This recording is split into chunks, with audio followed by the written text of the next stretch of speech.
of a waviness to it. But remember, sometimes I mentioned the fibers become so dense that they force the lacunas and the chondrocytes to kind of line up in parallel rows. Notice as we went back here, as we went back here, as we went back here, the lacunas and the chondrocytes are all random in how they're arranged. Notice here, they're much more aligned. So we can see some of the wavy fibers inside, especially down here. Here we can see the wavy fibers, but we can also see the lining up of the lacunas and the chondrocytes. So what type of tissue is this? Fibrocartilage, excellent. And where would we find this? Well, not the kneecap. Remember, the meniscus is inside the knee. So the meniscus in the knee. Where else? Intervertebral discs, the shock absorbers between the vertebrae, and where's the other place? Pelvis. Yeah, the pelvis, the pubic symphysis, right? For letting the baby through, causing the waddle. All right. Tissue type. Bone connective tissue, right? Bone or osseous tissue would be fine. Excellent. Identify the organizing structure. Osteon. So that whole big circle. Where's my pointer? There it is. That whole big circle is the osteon. Identify the space. Central canal. Excellent. What would you find in the central canal? Blood vessels. Nerves and blood vessels. Excellent. Identify the space. Identify the cell. Osteocyte. Notice we don't really see the osteocytes. The osteocytes are shy, but there's only one place. This is a solid. Identify this white substance. Matrix. There you are. You're right. Technically, the layer of matrix is lamella, but you aren't responsible for that term on this exam. However, when we get to the skeletal system next, you'll need to know it. So certainly, if you said lamella, I absolutely would mark that correct. Okay, absolutely mark that correct. But I was looking for even simpler for that with just matrix. But yeah. But so it's a solid matrix with only two holes. We have the central canals for the blood vessels and nerves, and we have the lacunas for the osteocytes. So even though we don't see them, we know the dark stuff in there must be the osteocyte. All right, and I think that's all you need to know for this one. Identify the tissue. Identify the substance. Plasma, excellent. Or what else could you have called it? You called it the matrix, excellent. Formed element. Formed element. Right, and you notice any of these do these have different names? Well, no, all these things are leukocytes. They're the white blood cells, the leukocytes. They have different types and different names, but you don't have to know this for this class. You just need to know the general term for a white blood cell, which is leukocyte. But are there thrombocytes on here? Yes. Yeah. That little speck right there. That little speck right there is a thrombocyte. I'm not seeing another good one. That's probably the best one on this. There's another one down there. To the left. To the left? Lower. Oh, there? Yeah, There's one there. the one next to where the two of them smash together. You got the idea though. So the little specks of dirt are that one there? Yeah. So all those little specks of dirt on the slide are the thrombocytes. And again, erythrocytes, leukocytes, thrombocytes. I do not want to see red blood cells, white blood cells, and platelets. Appropriate anatomical terms only. All right? Questions on that? Is that it? Nope. We've done membranes. We did all this, so I'm not going to bother going through it again. But we also did some skin stuff where we talked about the different layers. However, what I still want to finish with is this. So much good stuff here. All right. Identify the general class of gland. Okay, excrete's a little too general in this case. Identify the general type of gland. Sudoriferous, excellent. Identify the specific type of gland. Apocrine? Eccrine? Which one? How would we know? How do we tell the two apart? How do we tell the eccrine from the epicrine when we're dealing with the sudoriferous glands? The size of the lumen. This is a small lumen or a big lumen? Small. So which one is that? Eccrine. So there you go. This is a sudoriferous gland, general term. Eccrine, right, for the specific gland. Structural classification.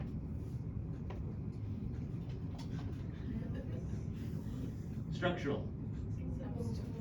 Simple, coiled, tubular. Excellent. Functional classification, or mode of secretion. Merocrine. Substance it produces. Watery sweat. Region of the body you would find it. Yeah, there's no wrong answer. Exactly. Don't say that on the exam though, right? If I ask you for a specific region, give me any. But the good news is there's no wrong answers. Scalp, forearm, palm, back, butt, whatever you want to name, but use appropriate anatomical terms. It's everywhere, right? There's not a surface of your skin that does, a region of your body, a surface of your skin that doesn't produce watery sweat. So you'd find that everywhere, right? We can do the same thing here as well. General class of gland. Specific type of gland. Apocrine. Substance it produces. Organic sweat. Organic sweat. Excellent. Structural classification. Simple, coiled, tubular. Absolutely. Mode of secretion. Merocrine, right? It's called an epicrine gland, but it uses the merocrine mode of secretion because all sudoriferous glands do. Region of the body where you would find this. Axillary, right?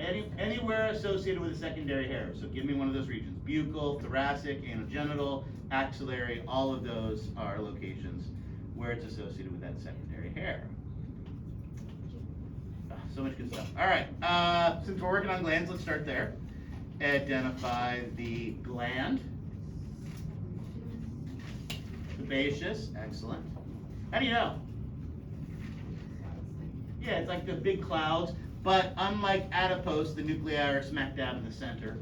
Because identify the substance this one produces. Sebum, excellent, right? But there's another dead giveaway that this is a sebaceous gland. What is the other dead giveaway that this is a sebaceous gland? Yeah, we have 2 hair follicles, and in fact, if you look, this hair follicle actually has a little piece of hair in it. So the fact that it's next to a hair follicle is definitely a dead giveaway that this is a sebaceous gland. What was the structural classification of sebaceous glands? Branched alveoli. Functional classification or mode of secretion? Holocrine.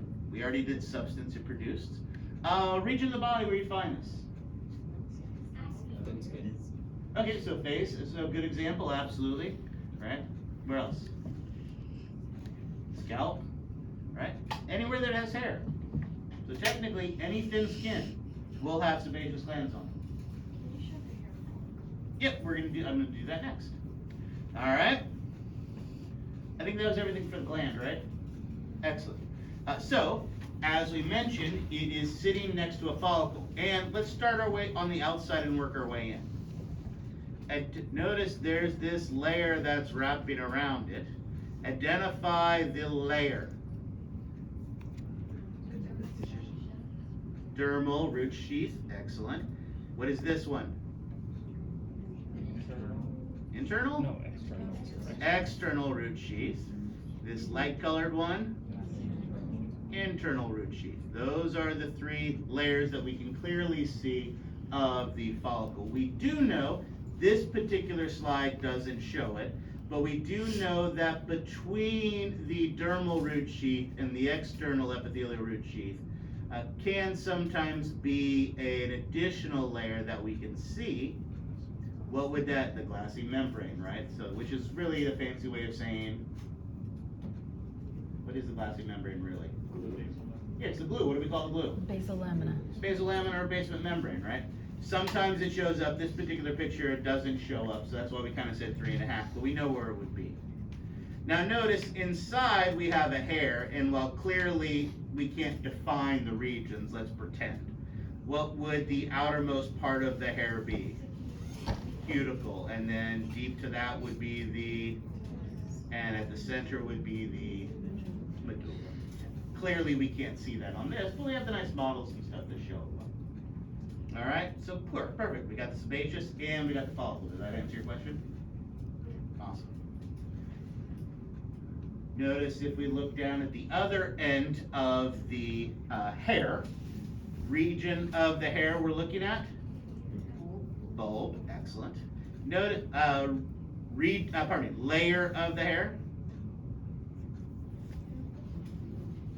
What layer of the hair would this be? Medulla. What layer of the hair would this be? And notice you can see, remember, as it's growing up, the cuticle's not fully formed yet, but these are the cells that are eventually going to fuse together to become the cuticle at the end. But really, that's not why we're here. Because notice, our dermal root sheath of the follicle has a big finger-like extension that sticks into the bulb, and what do we call that finger-like extension? The hair bulb or papillae, or the bulb papillae, hair dermal papillae. There's one. And again, we can't really distinguish it, but I'll cheat. What would the single layer of cells in this region be called? Matrix. The matrix. This would be where the matrix is, where it grows. Right? We can't really distinguish it the same way, but I wanted you to see the papillae. All right. I want to show you one more thing. What do you think that is? It does kind of look like an osteon, doesn't it? It also looks a lot like a cut onion. That is a lamellated corpuscle. Remember, I told you those lamellated corpuscles look like cut onions. We have many, many layers. And remember, it is the squeezing of those layers that we perceive as what? Pressure. So those pressure receptors really, they're lamellated because many layers. Laminate, like the floor, layer. Many, many layers, looks like a cut onion. They really do look like that. So that is that lamellated corpus. That's what it looks like. That allows you to feel pressure. All right. It's not the plexus, it's the bulb, and then the papillae. The matrix, as we talked about, remember, would be the single layer of cells that would be growing from it, but we really can't see that. So the plexus, remember, would be the nerve structure that would be connected on the outside. We wouldn't see it in a cross section like that. There'd be some nerves that were connected to the outer part here, so that as the hair was pulled or moved, we would feel it. So you're not going to see that like that. Okay. Is that it? That not enough? No. I can come up with more if No. you want. I can make the test harder if you like. Can you go to the first 3 slides? Can I do what? Can you go to the first 3 slides? First 3 slides. Sure. Of the skin or of everything? No, of the let's see, of the loose connective. No, wait. Simple epithelial Yeah. tissues. But of everything, right? Yeah, okay. Go on there. There, that was the first one. Okay. And that was the second one. Okay. Okay? Third. Go. Thank you. Alrighty.